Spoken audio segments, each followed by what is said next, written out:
Supreme court के सामने एक अहम केस पहली बार कोर्ट में पहुंचा है। हालांकि इस टाइप का केस 2015 में भी पहुंचा था और 2018 में उसका फैसला आया था, तब भी सुप्रीम कोर्ट ने डिक्लेयर नहीं किया था। लेकिन वर्तमान में कैन लिव इन रिलेशन और can live in relation partner demand maintenance section 125 CrPC, ये सबसे बड़ा प्रश्न।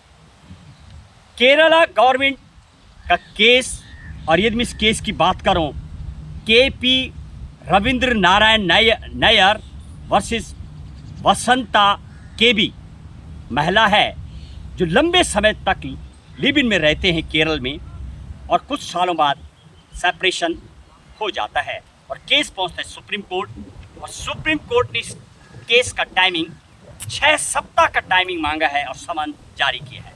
सबसे बड़ी बात, क्वेश्चंस खड़ा ये हो जाता है, क्या लिव इन रिलेशन जो पार्टनर है जिसको कि कानूनी दर्जा मिला हुआ है, क्या वो पार्टनर भी जब अलग होता है तो वाइफ की तरह क्या मेंटेनेंस मांग सकती है?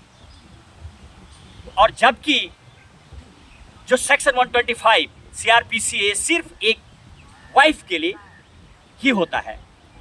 और पहली बार जब वो केस आया था तो उसमें 3 बेंच का फैसला जब 2015 में 2018 में डिसाइडेड हुआ था केस, झारखंड का केस था, तो डोमेस्टिक वायलेंस एक्ट के अधीन फैसला दिया गया था। बेंच ने बोला था कि इसके अधीन नहीं आता है, आप डोमेस्टिक वायलेंस के अधीन जाइए, और वहाँ 2018 में फैसला हुआ था, तब भी इसका जवाब नहीं मिला था।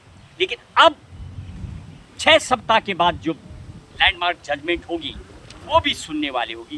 कोर्ट भी पूरा मंथन कर रहा है और समन जारी करके उस महिला से भी पूछा जाएगा क्या रहेगा फैसला, क्या कहेगा कोर्ट।